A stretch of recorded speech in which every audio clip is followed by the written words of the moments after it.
Assalamualaikum warahmatullahi wabarakatuh.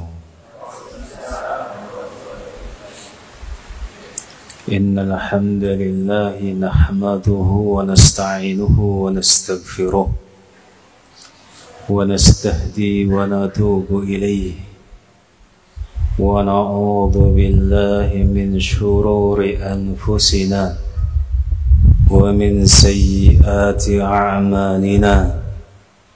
من يهده الله فلا مضل له ومن يضلل فلا هادي له أشهد أن لا إله إلا الله وحده لا شريك له وأشهد أن محمدا عبده ورسوله اللهم صل على محمد وعلى آل محمد كما صليت على إبراهيم وعلى آل إبراهيم اللهم بارك على محمد وعلى آل محمد كما باركت على إبراهيم وعلى آل إبراهيم إنك حميد مجيد.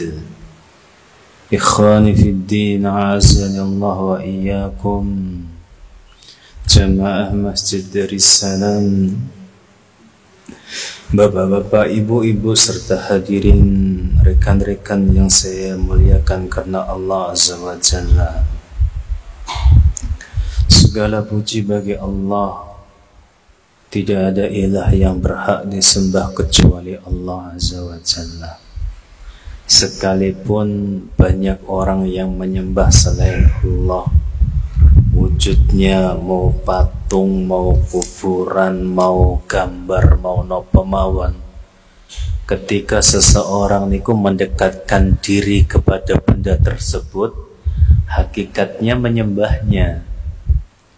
Karena mendekatkan diri, meminta bantuan, meminta pertolongan, meminta kemudahan, meminta rezeki, itu hanya Allah yang bisa memberikan. Hanya Allah. Bahkan para malaikat pun gak bisa memberikan kita itu semuanya. Sekalipun katakanlah malaikat ada yang membagi rezeki tugasnya, sekalipun malaikat ada yang menguasai gunung, sekalipun malaikat ada yang mencabut nyawa, namun itu semua tidak bisa dikerjakan atas kehendak mereka, nggak bisa. Maka seseorang yang mendekatkan diri kepada selain Allah apapun wujudnya, ya, maka itu haram hukumnya. La nabiyyun mursalun wala malakun muqarrabun atau malaikatun muqarrabun. Tidak pada nabi-nabi yang diutus oleh Allah Azza wa Jalla, juga bukan pada malaikat, apalagi yang levelnya di bawah keduanya gitu. Jenengan nyembah malaikat mawon niku kelintu. Padahal malaikat niku, kalau kita bicara malaikat, kekuatannya niku luar biasa. Keajaiban-keajaiban yang bisa dilakukan itu luar biasa. Malaikat niku diciptakan oleh Allah Azza wa Jalla nggadahi kekuatan ingkang ageng, Mbak. Bahkan malaikat niku diciptakan wujud aslinipun niku nggadahi sayap. Wujud aslinipun. Nah, malaikat yang paling akeh, paling kathah sayap ini menunjukkan keutamaan. Yang paling banyak berarti yang paling utama. Dan yang paling banyak diciptakan memiliki sayap niku malaikat Jibril. Satu sayape mawon, Pak, setunggal sayape nek dijebirno, nek dibentangkan, bayangkan. Satu sayap mawon niku menutupi ufuk. Ufuk niku ya berarti ya ufuk niku kaya langit bagian timur, utara, selatan, niku ufuk. Nek dijebirno niku nutupi niku, Pak. Kados ngoten mawon niku mboten angsal disembah. Wah, aku butuh kekuatan. Nah, malaikat niku sakti-sakti. Aku tak njaluk tulung malaikat mawon, mboten angsal. Soalnya malaikat niku nggih mboten gadah napa-napa. Nek mboten diperintah Allah nggih mboten saged gerak malaikat niku. Ya. Mboten saged gerak. Malaikat niku nek dijaluki tolong nggih izin kali Allah, ya Allah, gitu kan. Niku hambamu jaluk tolong pripun ngoten ta. Nek malaikat ngomong tuh Allah memberikan izin tolong, ya tolong. Mboten. Cumane kok levelnya sak ngisore. Nggih, bukan kita meremehkan benda-benda ataupun orang-orang soleh yang disembah oleh banyak manusia saudara kita, bukan. Tapi memang itu kesyirikan, bukan merendahkan yang disembah. Katakanlah mereka meminta-minta kepada wali, bukan meremehkan walinya, tapi sekalipun itu wali nggak boleh dimintai. Jangankan wali, malaikat mawon boten angsal dimintai. Maka bersyukur kita ketika kita diberikan hidayah, diberikan petunjuk, diberikan kemudahan, diberikan kekuatan, mantep. Dan gini pun ratusan sing Rasulullah Muhammad SAW wonten ten ratusan niku bersyukur, Pak. Soale kathah tiyang niku gak sabar. Soalnya napa ujian ini ku ageng, Pak. Soalnya ujian tiang saya ini ku ageng. Nabi kita mawon niku ujian ini ku ageng, Pak. Nabi lho, putrane niku mboten wonten sing gesang. Nggih, alit niku pun pecah ngoten. Putrane niku. Putri-putrine nggih ngoten. Nabi niku napa? Merumati mayat-mayatipun putri-putrine kecuali Fatimah radhiyallahu ta'ala anha. Nggih. Niku Nabi lumawan masyaallah, Bapak. Dakwah niku mboten gampil. Padahal saderengipun niku tiyange sampun napa?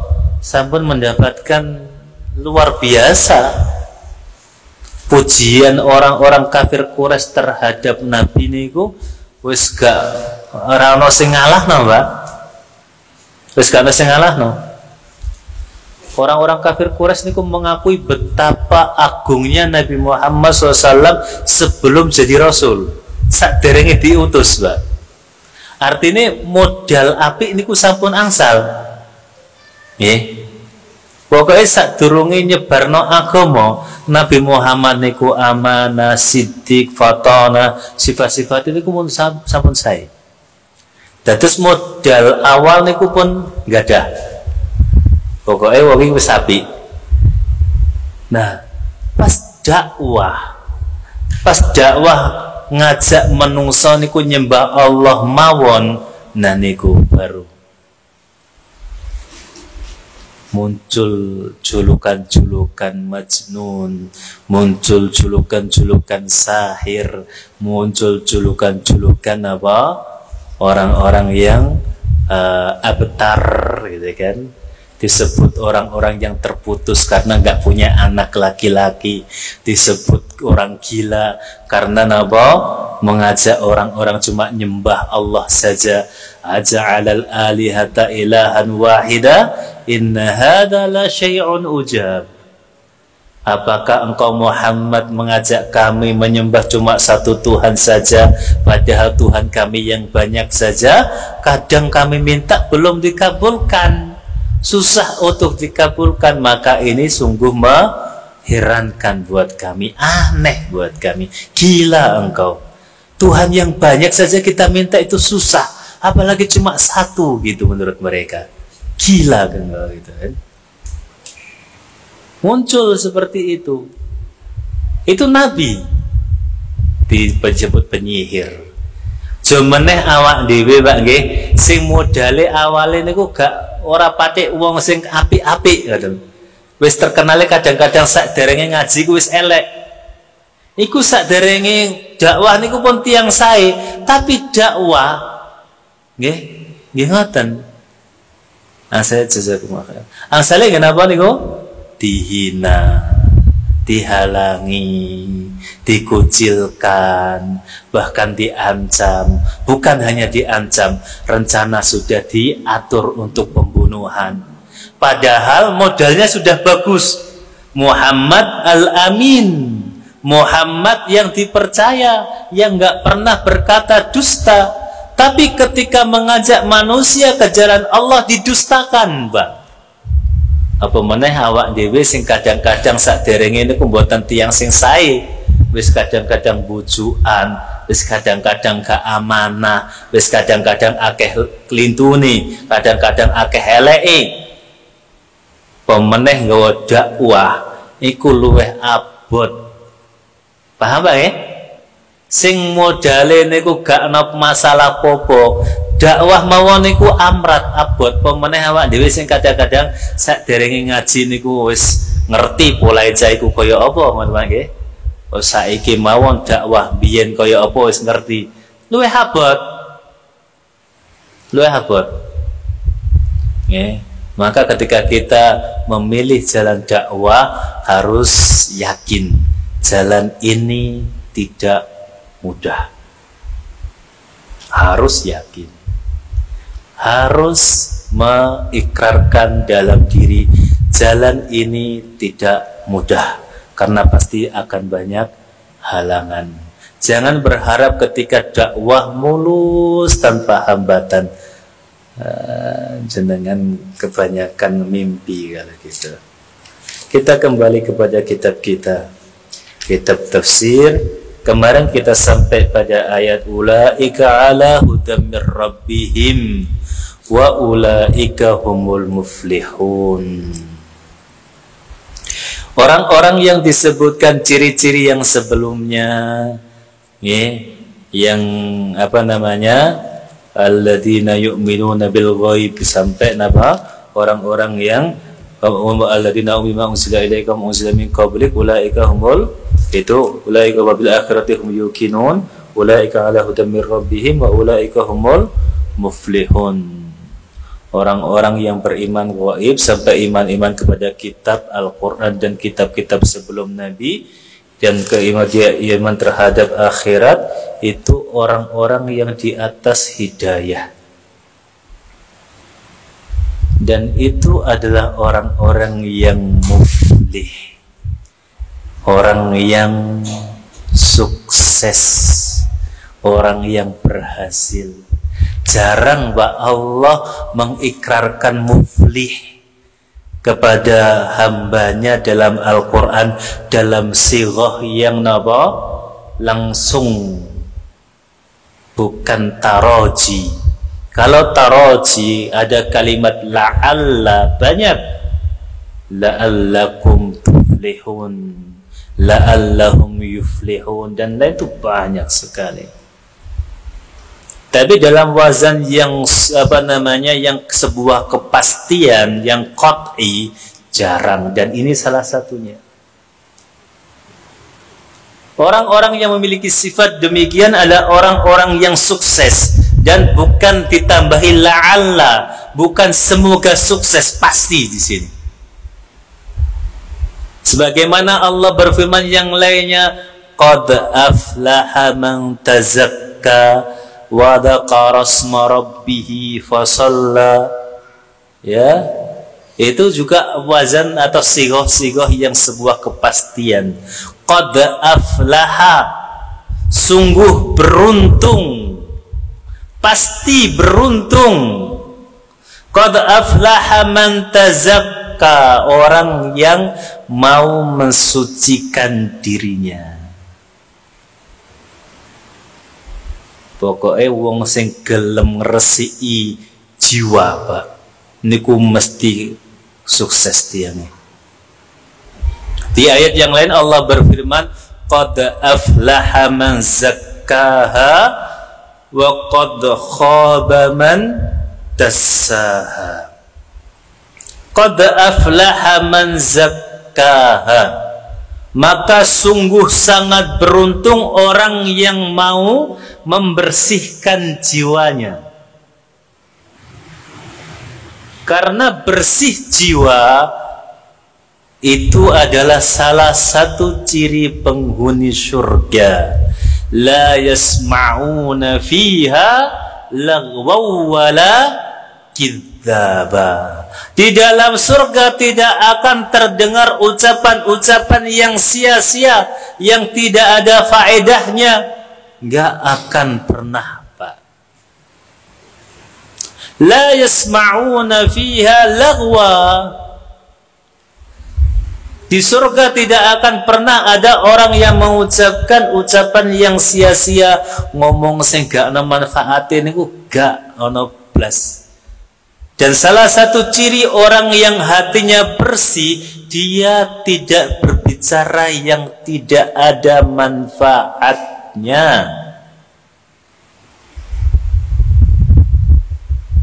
Orang yang hatinya bersih, dia tidak berbicara yang tidak ada manfaatnya.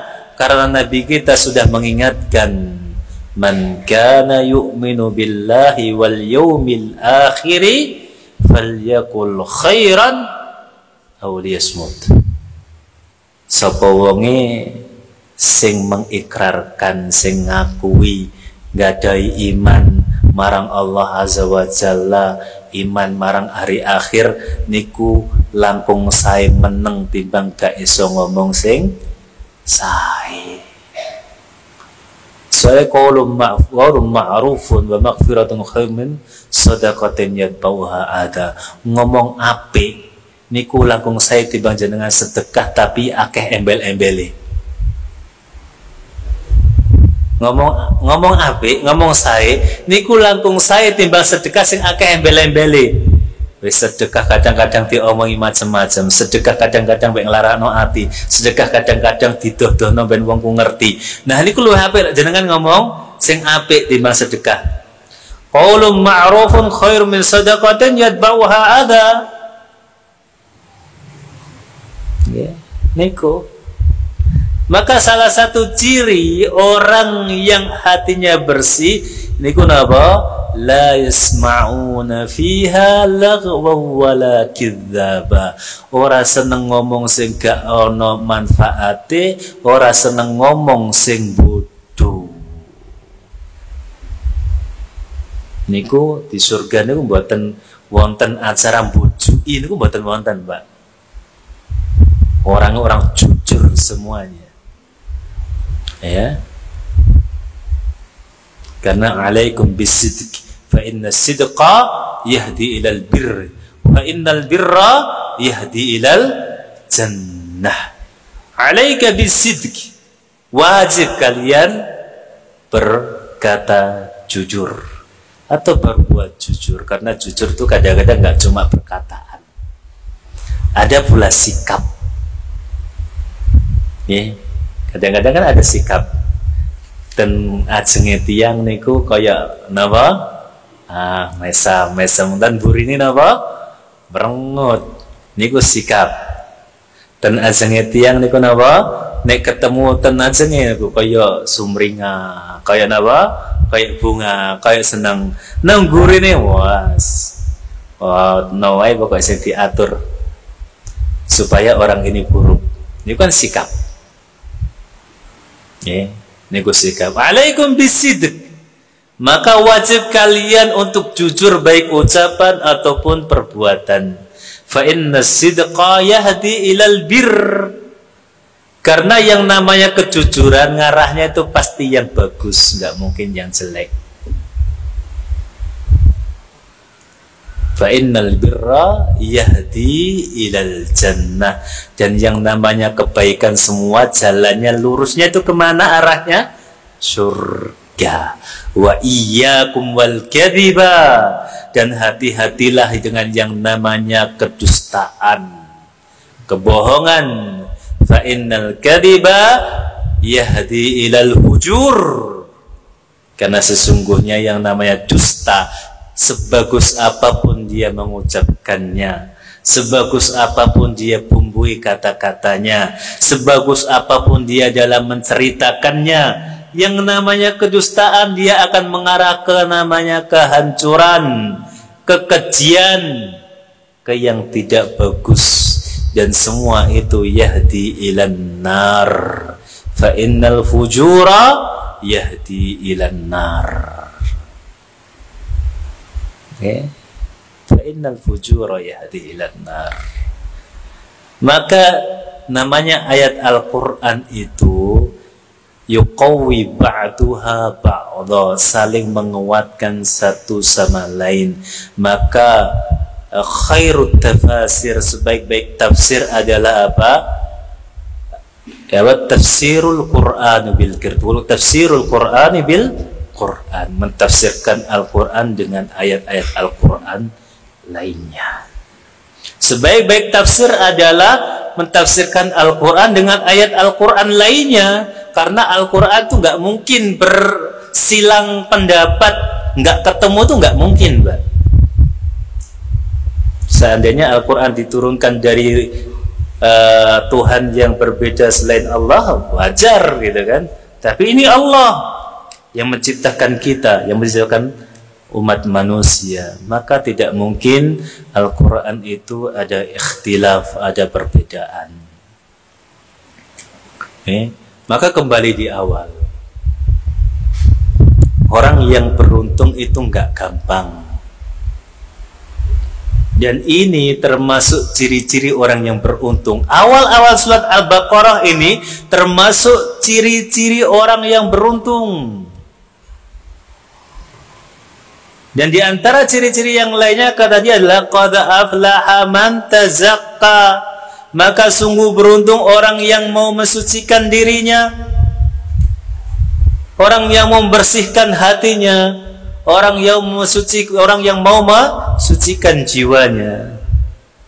Wa dzakara asma rabbih fasalla, dan orang yang selalu zikir kepada Allah dan juga selalu berdoa.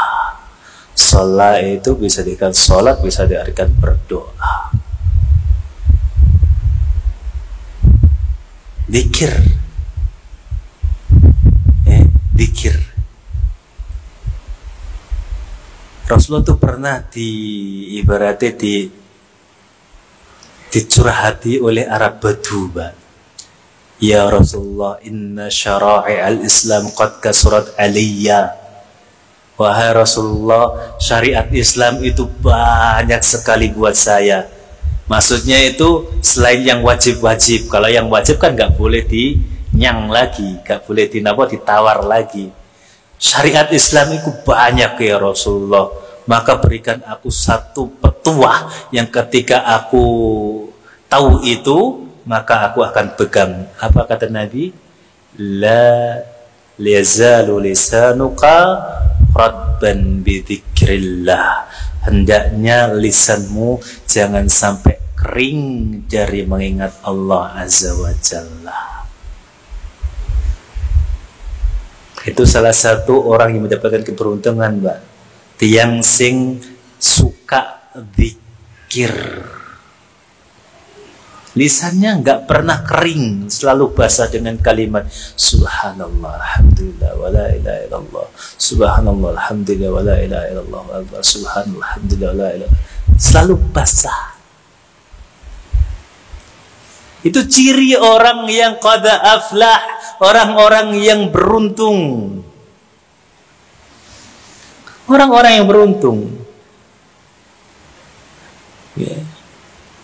Rasulullah pernah bersabda, tuba, sungguh beruntung, liman wajada fi sahifati istighfaran katsira. Sungguh beruntung orang-orang yang mendapati dalam catatan amalnya zikir istighfar yang sangat banyak. Astaghfirullahaladzim, astaghfirullahaladzim, astaghfirullahaladzim. Itu sungguh sangat beruntung. Coba jenengan hitung-hitung, banyakkan mana ucapan kita yang sia-sia atau zikir. Itu menunjukkan seberapa beruntung kita nanti di akhirat. Kalkulasi sendiri, hitung sendiri di rumah. Hari ini saya berapa sih zikirnya? Hari ini saya berapa sih ngomong sia-sianya? Kalau masih banyak ngomong sia-sianya, nah itu jenengan. Nanti tahu sendiri bagaimana akibat kita di akhirat. Bukan menakut-nakuti, tapi begitu keadaannya. Memang begitu, Pak. Ya.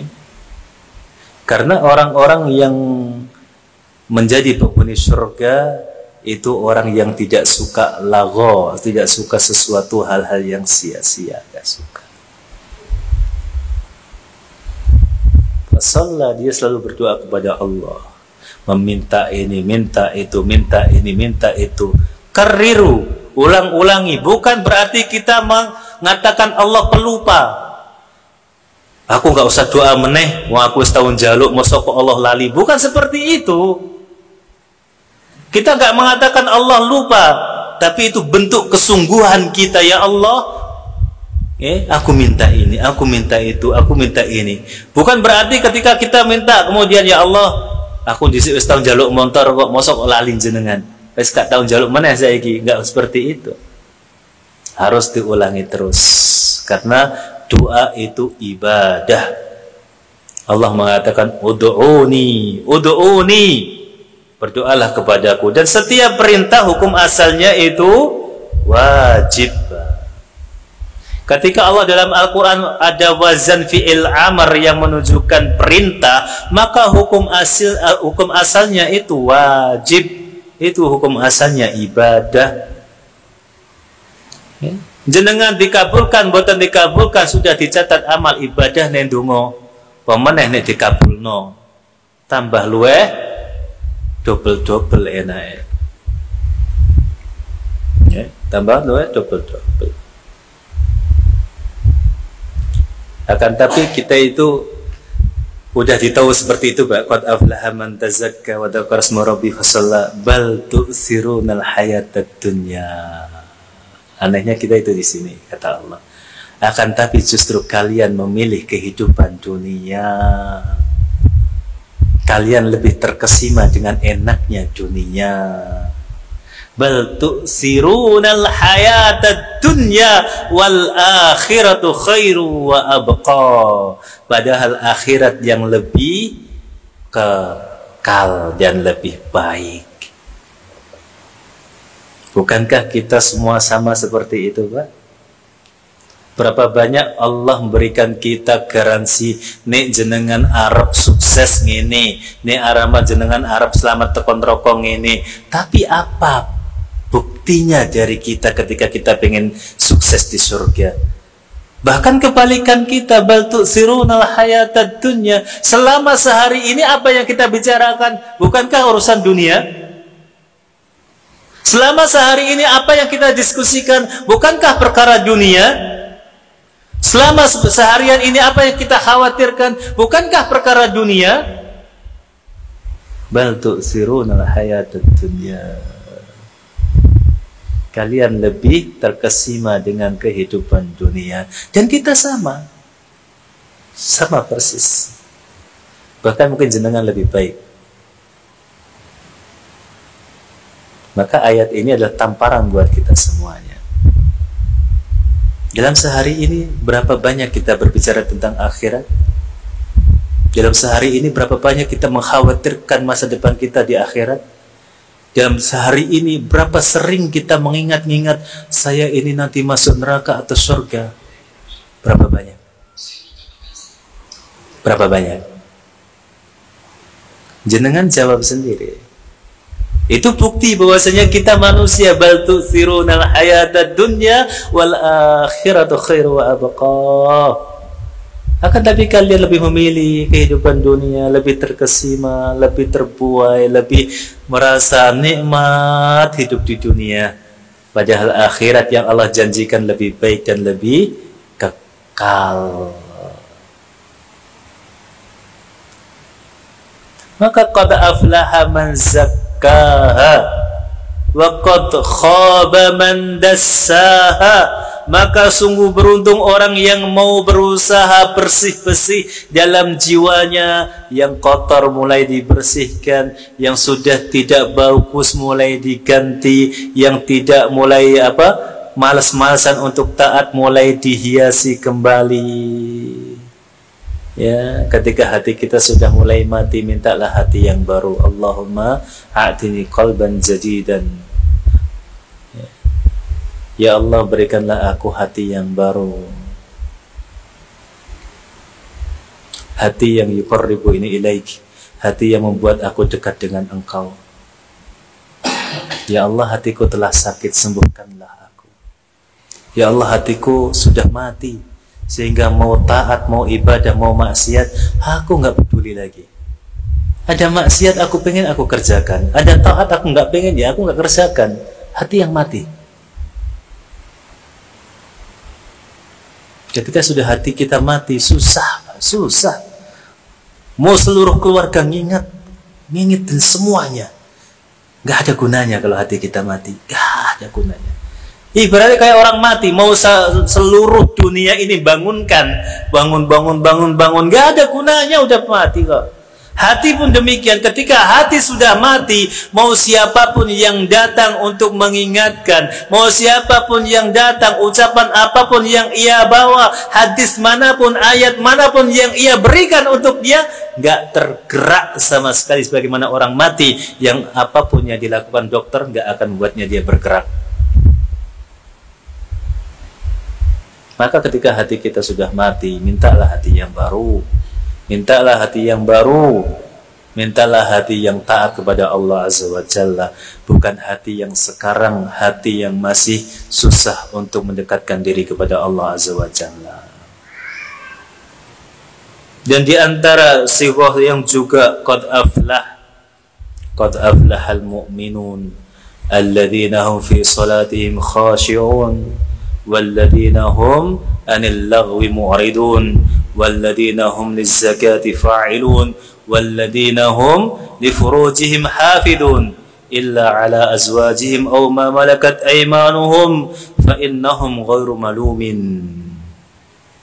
Ya, itu adalah orang-orang yang beruntung, orang-orang yang fi salatihim khashi'un, orang-orang yang ketika dia sholat bukan hanya sekedar terlihat sholat, bukan hanya sekedar mengerjakan sholat, bukan hanya sekedar berdiri tanpa ruku tanpa gerakan yang sempurna, sujud tidak menunjukkan ketundukan,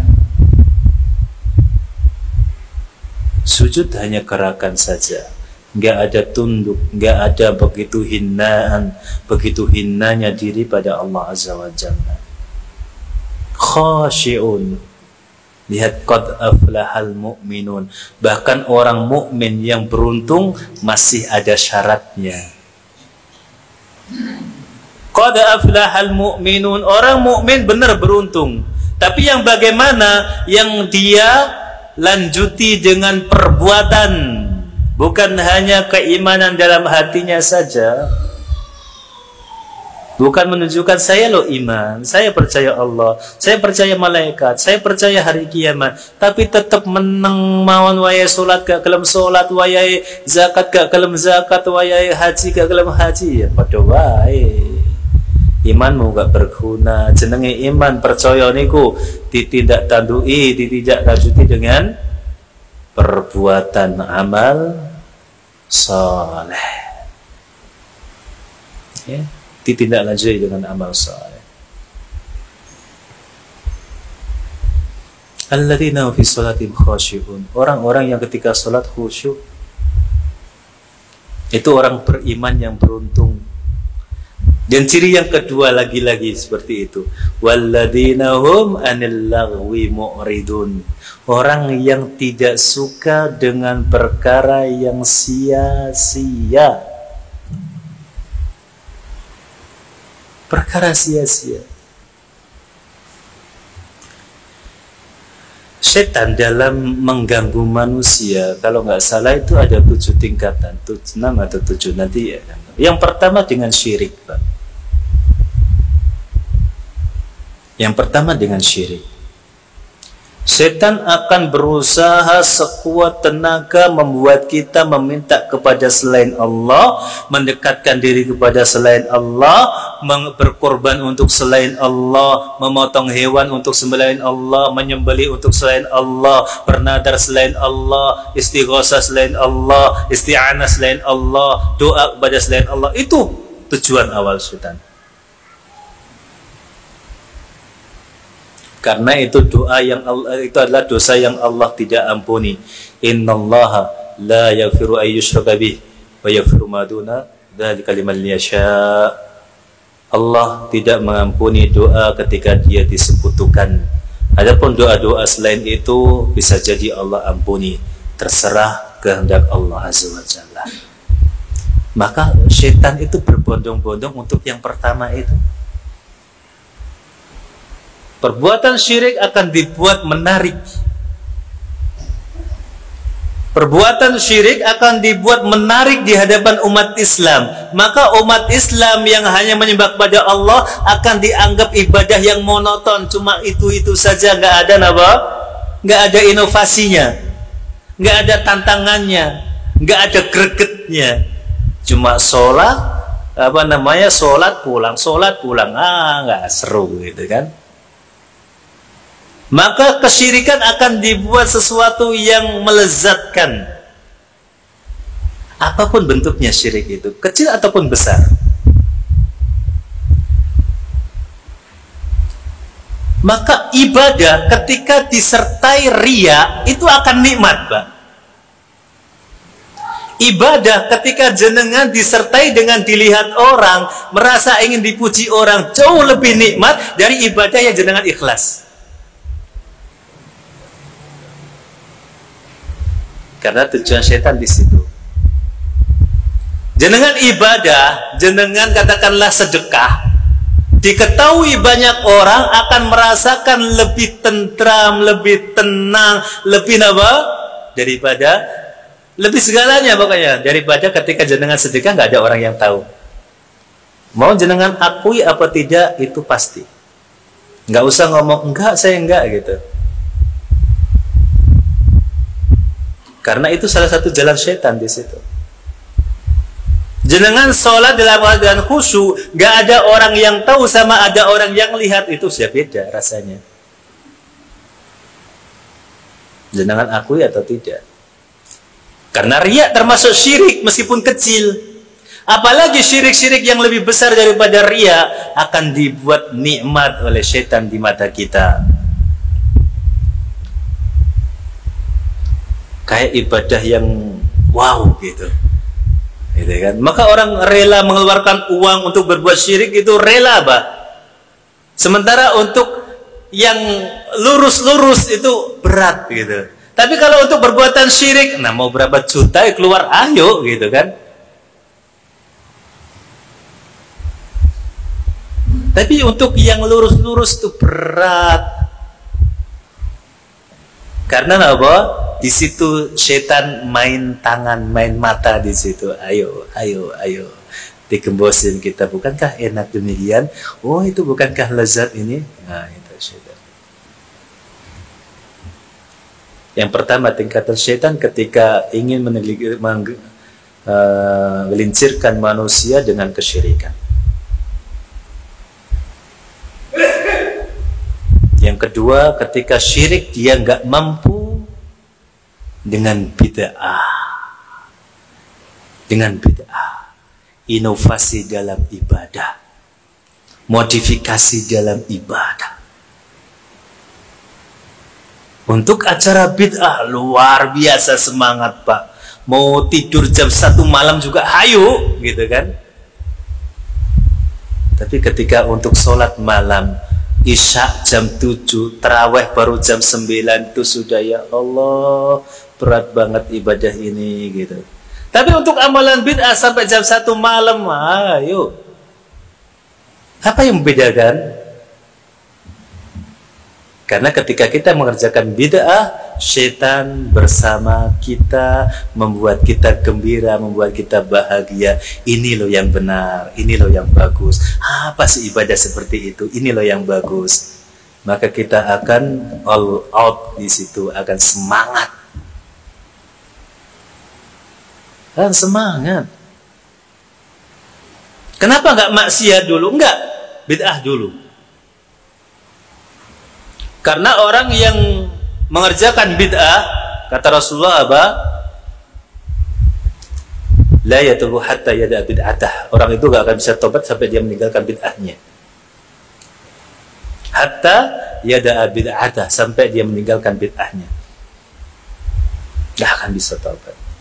Nggak ada orang yang, kalau orang maksiat, Pak J, orang maksiat, katakanlah ngombe toa, katakanlah orang itu maling, katakanlah orang itu suka zina, ketika diingatkan itu masih Nabi meneh aku turung iso ninggalna, bantu donga toh, dadi dongak-dongana ben aku kuso ninggalna iku. Ngerasa kalau itu napa perbuatan enggak benar, kalau bid'ah jenengan ingatkan. Begitu enggak ucapannya? Loh, saya lagi beramal kebaikan kok dihalang-halangi. Saya ini sedang mengamalkan kebaikan. Saya ini sedang beribadah. Saya ini sedang mendekatkan diri kepada Allah. Kenapa engkau larang-larang? Justru yang buruk untuk kita. Kalau pelaku maksiat kita ingatkan, dia pun sadar kalau itu buruk. Tapi pelaku bid'ah kita ingatkan, kita yang dianggap buruk. Kenapa syaitan lebih suka main di bid'ah dulu daripada maksiat? Karena pelaku bid'ah susah tobatnya. Susah sekali. Karena dia menganggap itu ibadah. Kalau pelaku maksiat diingatkan masih ngerasa, oh ya, bantu doa supaya aku bisa meninggalkan ini. Kebetulan saya masih berat meninggalkan ini. Orang-orang pelacur ketika didakwahi, mereka sadar tahu kalau perbuatan itu buruk, Pak. Tapi mereka katakan dia terjebak ekonomi, terjebak gini, minta didoakan, minta gini. Karena dia tahu perbuatannya nggak benar. Tapi kalau orang yang mengerjakan bid'ah diingatkan, nah jenengan yang akan buruk di mata mereka. Orang nggak waras, orang ibadah kok dilarang. Bukankah ini bagus? Bukankah ini baik? Bukankah ini amal ibadah? Bukankah ini ada menyambung silaturahmi? Bukankah ini sedekah? Bukankah ini membaca Al-Quran? Bukankah ini membaca tahlil? Bukankah ini? Itu terus pokoknya. Susah. Kecuali Allah menghendaki dia bertobat dari bid'ahnya. Kita lanjutkan pada pertemuan yang akan datang. Subhanakallah bihamdika asyhadu an la ilaha illa anta astaghfiruka wa atubu ilaik. Assalamualaikum warahmatullahi wabarakatuh.